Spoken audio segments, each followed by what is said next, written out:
Ada manusia dengan hidup dibarengi dengan kecemasan berlebih, seperti saya. Lalu bagaimana kita bisa hidup berbarengan dengan orang yang hidup normal? Kita bisa hidup bersama-sama mereka dengan orang yang normal. Padahal kita tahu bahwa kita mempunyai kelainan dengan mereka. Kita tahu bahwa kita ada perbedaan di dalam pikiran kita, ada perbedaan di dalam rasa tubuh kita. Karena penderita anxiety umumnya merasakan berbagai macam hal. Karena umumnya penderita anxiety itu memiliki sakit fisik yang diderita oleh penderita anxiety itu sendiri.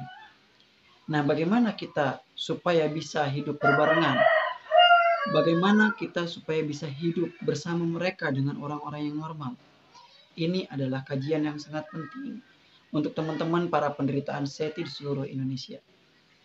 Karena bagaimanapun orang yang seperti saya, orang yang seperti kita, itu memiliki kekurangan yang memang tidak nampak dalam segi fisik, yang memang tidak nampak dalam kelihatannya ataupun secara kasat mata.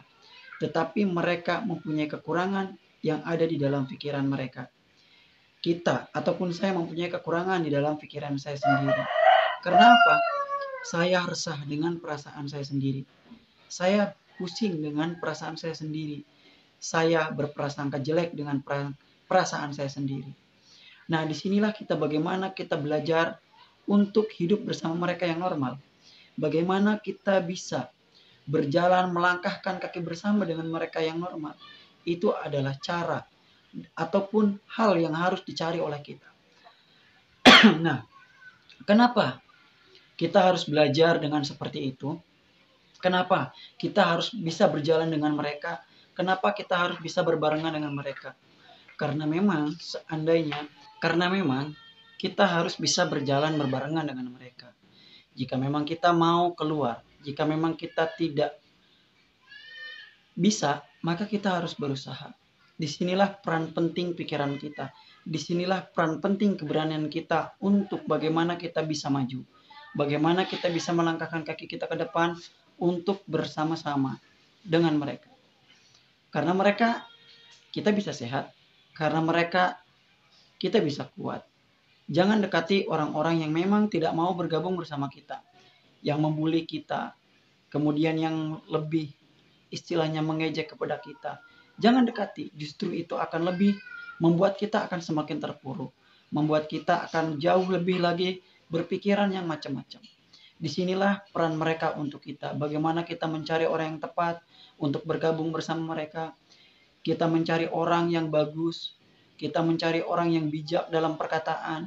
Kita mencari orang yang betul-betul memahami kondisi kita. Karena beberapa orang menganggap sepele dengan penyakit ini.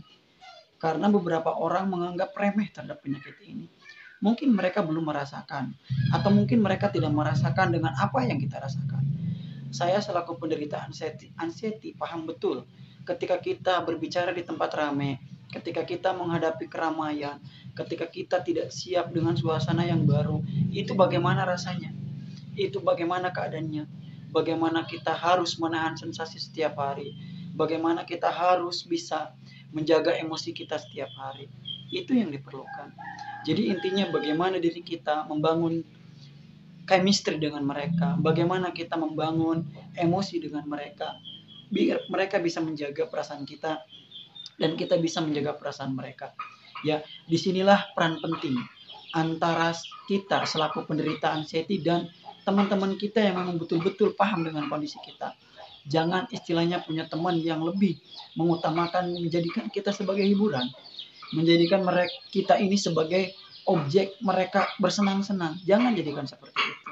Jadi kita mencari orang yang tepat, mencari orang yang memang mau bergabung bersama kita, memahami dengan kondisi kita, memahami dengan fisik kita, keadaan fisik, keadaan pikiran. Harus itu yang kita cari. Jadi kita bisa hidup berbarengan dengan mereka, asalkan yang memang betul-betul mereka itu memahami dengan kondisi kita. Nah, saya pun begitu. Ya, saya bisa berjalan berbarengan dengan orang-orang yang memang paham dengan kondisi saya. Ya, kondisi dengan pikiran saya, kondisi dengan fisik saya. Pokoknya kita harus betul-betul bisa mengontrol diri kita sendiri. Ya, seperti itu. Salam sembuh dari saya, dari Hundi. Wabillahi taufiq wal hidayah. Assalamualaikum warahmatullahi wabarakatuh.